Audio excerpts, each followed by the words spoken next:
Hey guys, welcome back to my channel. Today's video I'm going to be sharing with you all of the makeup pans in my collection.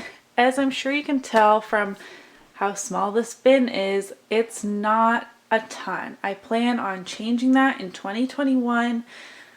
Of course, 2020 was hard on everybody, I feel like, and it definitely drastically affected my panning abilities. So I didn't hit a ton of pans in 2020 at all. So instead of having a very short video, although this one's not going to be long, of sharing the pans I hit in the year 2020, I just thought I would show all of the makeup pans in my collection. I believe this is everything. Sorry you can hear my children upstairs.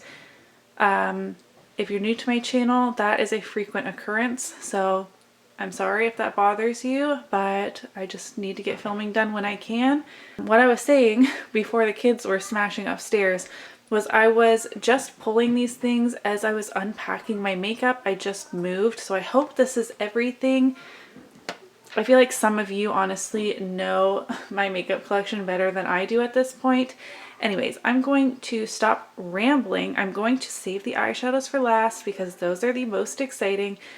And let's just hop right into it. First up is my e.l.f. eyebrow kit in the shade medium. And I do have pan in that waxy shade and quite a dip happening in the powder. This is starting to smell very strongly of like dollar store or old school or kids makeup, however you want to describe it. I feel like you guys know what I'm talking about, and it didn't smell like that before. So this either needs to be worked on in 2021 and finish off as much as I can this year, or it just needs to be decluttered as a whole. Let me know your thoughts in the comments down below, because the scent has definitely changed since last I used this. I have two powders in my collection that have pan. The first is the L'Oreal True Match powder in the shade W2. This had a huge pan in it earlier this year, and in November I repressed it, my first time repressing any product. So there's a pan here that just my repressed product didn't make it quite over there, but there's also a sliver of pan again here. I hit that just the other day, so I decided to include it in this video.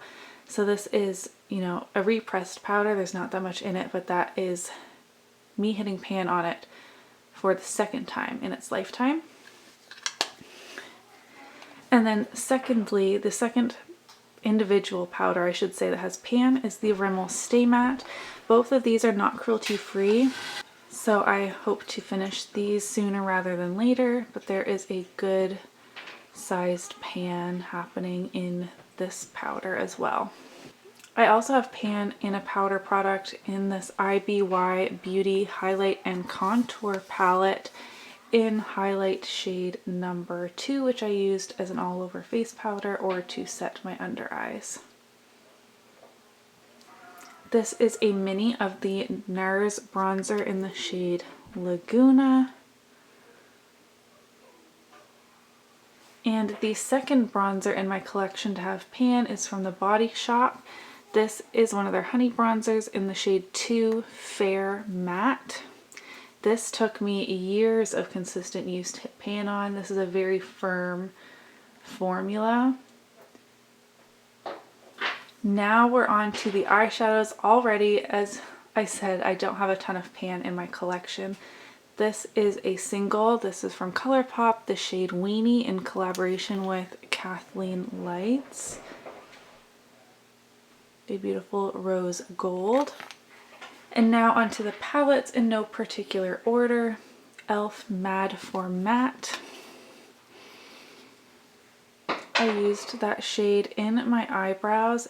These pans are super deep. This took me quite a long time, much longer than I expected. The NYX Ultimate Brights palette. Oh, it's kind of hard to see. Oh, there you go. I have pan in this pink matte shade. That took me about 30 uses. From my Urban Decay Gwen Stefani palette. This was my first high-end palette ever. I received it for Christmas from my mom. I have pan in the shade Pop. This took me over 75 uses. Took me forever. It's a very chunky, glittery kind of shade, but there is pan in there. Other than that, this palette does not look all that loved. This is a MAC magnetic kind of palette, but I didn't want to, take it apart to get that shade out. It is a single though, and I have pan in MAC Charcoal Brown. This is another shade I used in my eyebrows this year, which means I really didn't finish that many brow pencils because these took me so long. I think this took me around the 60 or 70 use mark as well. I don't quite remember, but it was a long time. This is a palette I got in a BoxyCharm from PUR Cosmetics, P-U-R-E, Buff Collection. It's a dupe of the Naked 3 palette, and I have pan in, this says Quartz, but I believe it's the shade Strange in the regular Naked 3. This is another shade that took me over 70 uses, I believe. From my BH Cosmetics Take Me Back to Brazil palette, I hit pan in the shade, I called it shade 30. It's a medium green shimmer. I really enjoyed working with that shade, and it actually only took me 16 uses, which was nice. And lastly, from my PUR Soiree Diaries palette, again, this is a BoxyCharm palette, I have pan in the shade Gala. Like I mentioned, not a lot of pans in my collection, but again, I hope this changes in 2021. As I'm sure you could tell from my palettes, besides the shade that has pan, a lot of them don't look all that loved. The pans were mostly hit in my Pan Those Eyeshadows Project Pan. I want so many more pans throughout my collection. I hope to hit over 21 pans in the year 2021. If you did enjoy today's video, don't forget to give it a thumbs up so that I know, and I'll see you in my next one. Bye!